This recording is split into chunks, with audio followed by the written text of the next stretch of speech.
Water. We often think of it as a limitless quantity.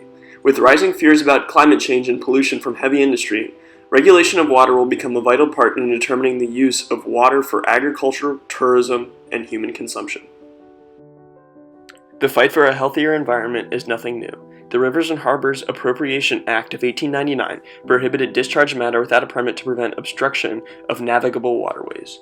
This did not regulate or prohibit pollution in the form of sewage, chemical waste, or oil spills. It did little to protect water quality.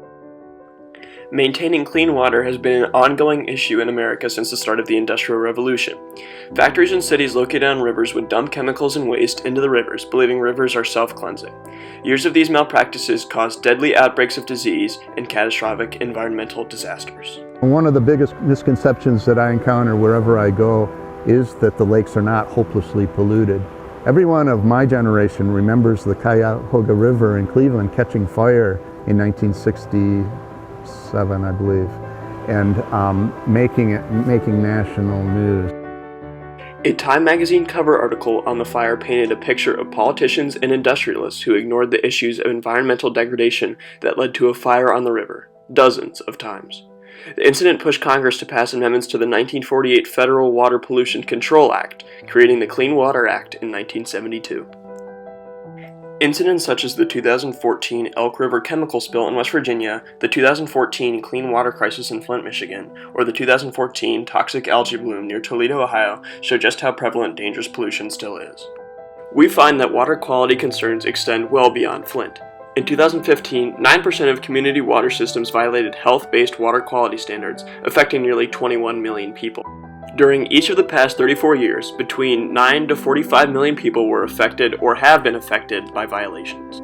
For too long, we have kicked the can down the road and ignored this critical issue of safe drinking water in America, deliberately not funding necessary and long overdue upgrades for our water infrastructure. The truth is, the government is not currently equipped to deal with the complex sources of these issues. 40 out of 50 state water managers expect water shortages under average conditions in some portion of their states over the next decade. Of the millions of pipes delivering water to households every day, many of these pipes were laid in the 20th century and only have a lifespan of less than 100 years. We would need to spend an estimated $1 trillion to maintain and expand service to meet demands over the next 25 years, according to the American Water Works Association. A large part of the problem is in how we define the current role of the federal government in regulating water. Even past laws come into question all the time when politicians debate the definition of Waters of the United States, or WOTUS. Defining WOTUS has proven to be a contentious issue. In 2017, President Trump signed an executive order that directed the EPA to revise the 2015 WOTUS regulations created by former President Obama. Determining the fate of the water safety of the over 20% of Americans who have been affected by clean water violations in the last year will be determined by how private industries, individuals, and the federal government interact. There's a long tradition in English common law of what is called the commons. And the idea is that there are some limits to private ownership.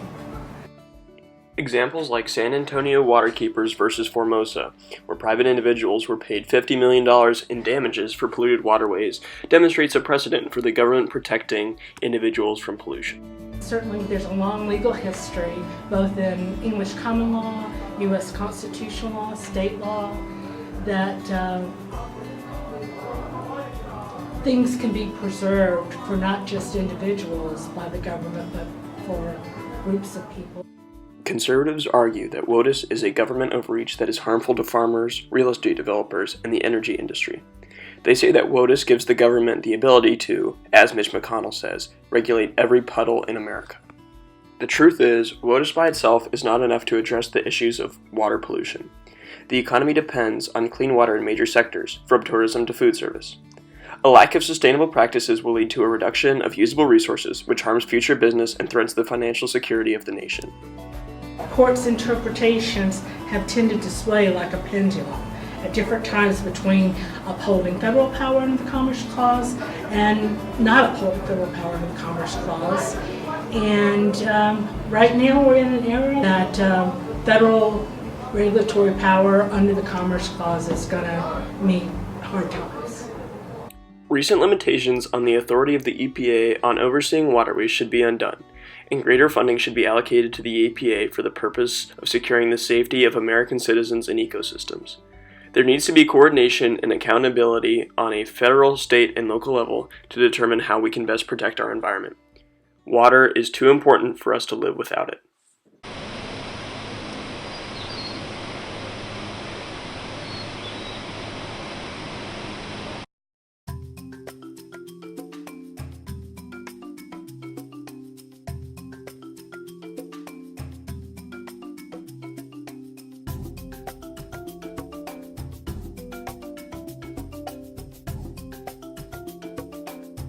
One sec.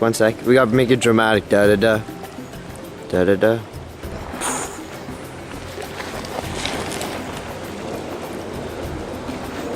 No chemicals, no fire. This is how it should be.